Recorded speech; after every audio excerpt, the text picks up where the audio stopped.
નમસ્કાર વિદ્યાર્થી મિત્રો, આજે આપણે ધોરણ 7 સામાજિક વિજ્ઞાનમાં આપણો અભ્યાસક્રમ શરૂ કરીશું.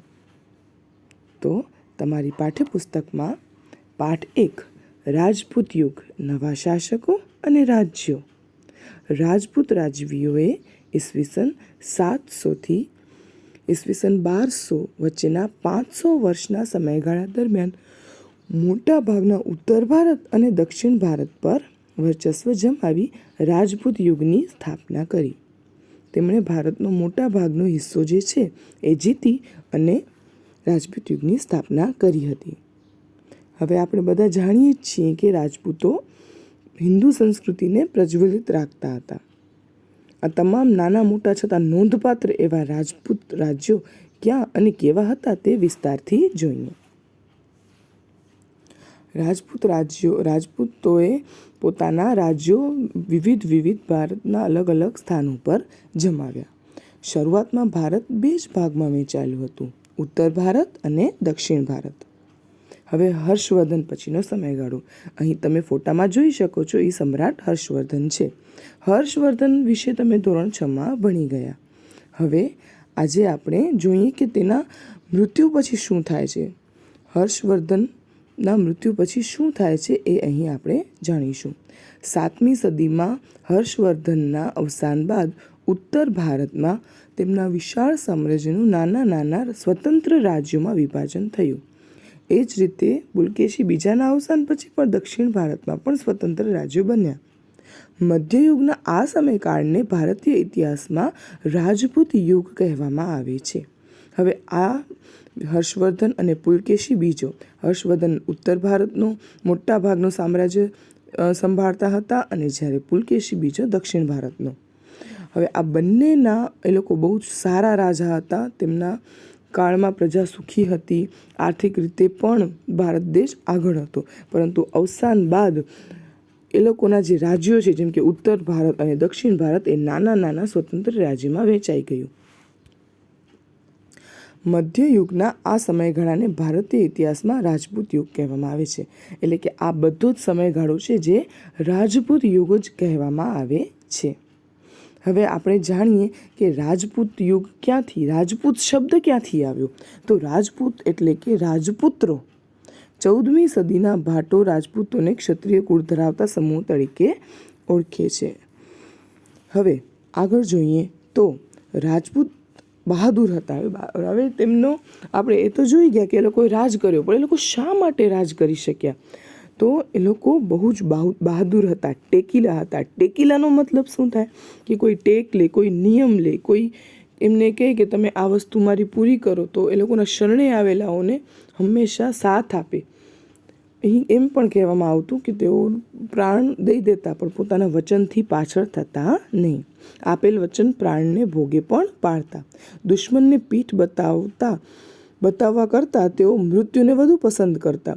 તેઓ ગૌ બ્રાહ્મણ પ્રતિપાલક હતા. પ્રતિપાલક એટલે એમના રક્ષક હતા. ગૌ એટલે ગાય અને બ્રાહ્મણોના રક્ષક હતા. શરણે આવેલાઓનું તેઓ કોઈ પણ ભોગે રક્ષણ કરતા અને લડાઈમાં અધર્મ ન આચરતા.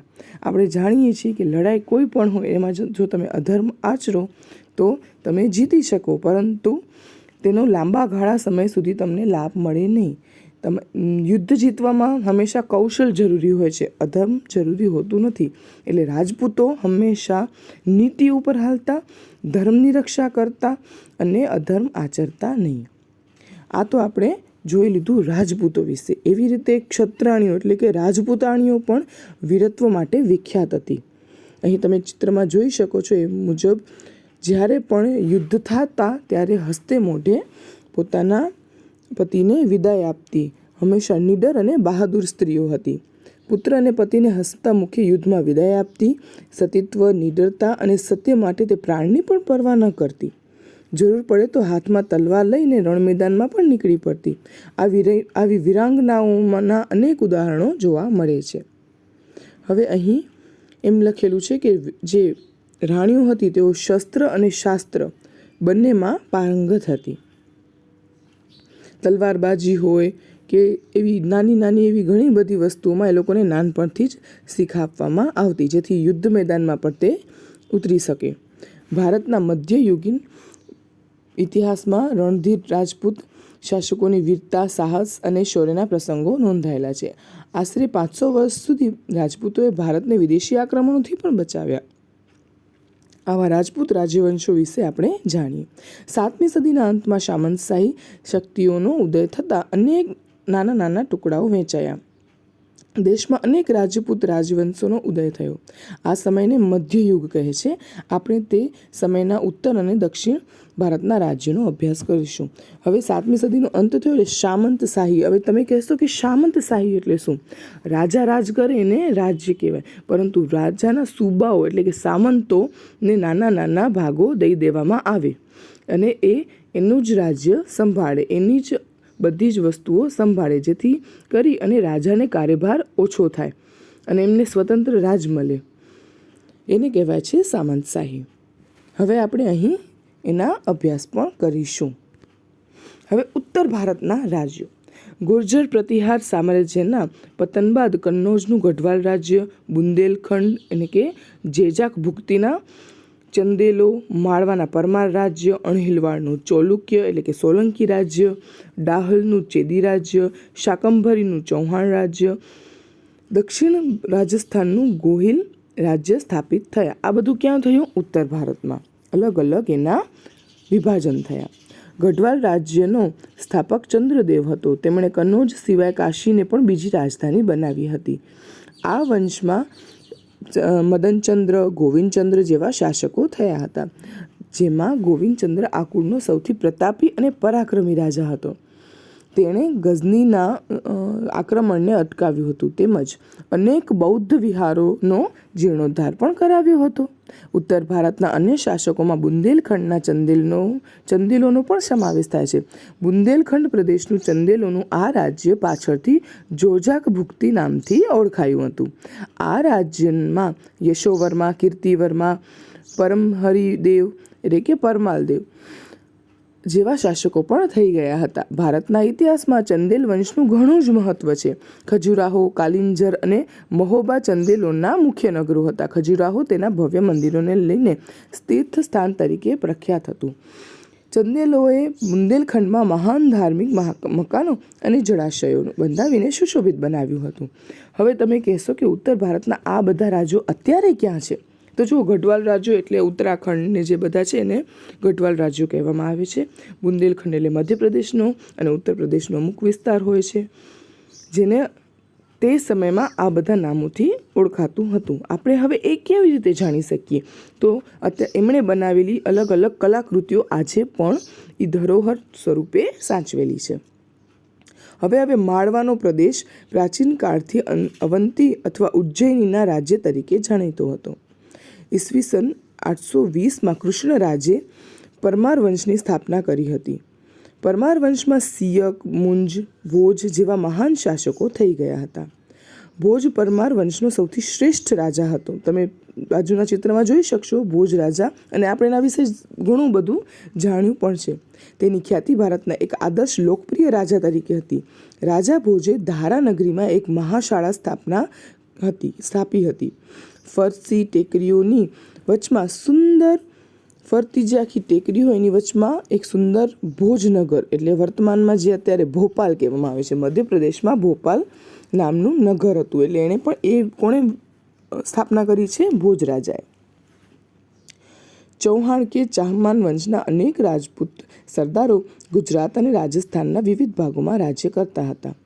એમાંની એક શાખા 8મી સદીમાં સાંભર સરોવર નજીક શાકંભરી એટલે કે અજમેરની ઉત્તરે આવેલ સાંભર નામનું જે સરોવર છે તેની સાઈડ એમણે સ્થાપના કરી હતી, રાજ્ય સ્થાપ્યું હતું. શાકંભરીના ચાહમાન એટલે ચૌહાણ, અહીં અપભ્રંશ ભાષામાં ચાહમાન, એને ચાહમાન પણ કહેવાય, પછી ચૌહાણ પણ કહેવાતું.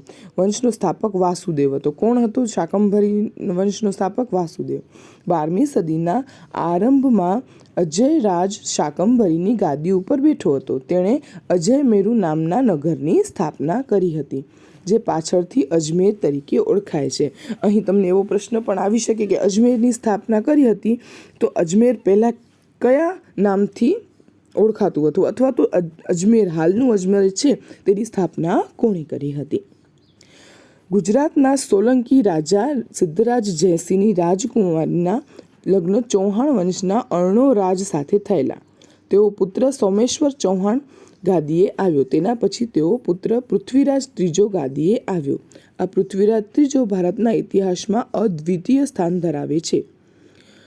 તમને ખ્યાલ જ છે સોલંકી વર્ષમાં સિદ્ધરાજ જયસિંહની રાજકુંવરીના લગ્ન થયા હતા ચૌહાણ વંશના અર્ણોરાજ સાથે. હવે તેમનો પુત્ર સોમેશ્વર અને એનો પુત્ર પૃથ્વીરાજ ત્રીજો.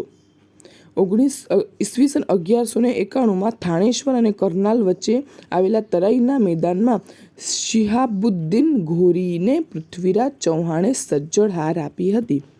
તે પછી ઈસવીસન 1192 પૃથ્વીરાજ ચૌહાણની હાર થઈ અને દિલ્હીના તખ્તા પર મુસ્લિમ સત્તાનો ઉદય થયો. આથી તરાઈની લડાઈ ભારતીય ઇતિહાસમાં સીમાચિહ્ન રૂપ ગણાય છે. વિદ્યાર્થી મિત્રો, આ જે બધું જ છે એ 800થી કરીને 1200 ઈસવીસનના સમયગાળા દરમિયાન બધું જ થયું. એટલે આ વસ્તુ ખાસ ધ્યાન રાખવાની કે તેમનો રાજપૂત યુગ જે હતો એ 500 વર્ષનો હતો, ઈસવીસન 800થી કરીને 1200 સુધીનો. રાજપૂત યુગમાં ગુજરાતના શાસકોનું વિશેષ સ્થાન હતું. 8મી સદીમાં ગુર્જર પ્રતિહારોનું રાજ્ય હતું અને 8મી સદીના મધ્યમાં એટલે કે ઈસવીસન 756માં સરસ્વતી નદીના કિનારે વરરાજ ચાવડાએ અણહિલ પાટણની સ્થાપના કરી. વિદ્યાર્થી મિત્રો, આપણે અહીં સુધી આટલું જાણી ગયા અને સમજી ગયા. ફરી પાછું બીજી વાર તમે આ બધું જ વાંચી જજો, કારણ કે આ બધા ઉપરથી આપણને સ્વાધ્યાય કાર્ય પણ કરવાનું રહેશે. તો વિદ્યાર્થી મિત્રો, આગળ આપણે ઉત્તર ભારતના બીજા રાજ્યો અને દક્ષિણ ભારતના રાજ્યો વિશે ભાગ 2માં સમજીશું. નમસ્કાર.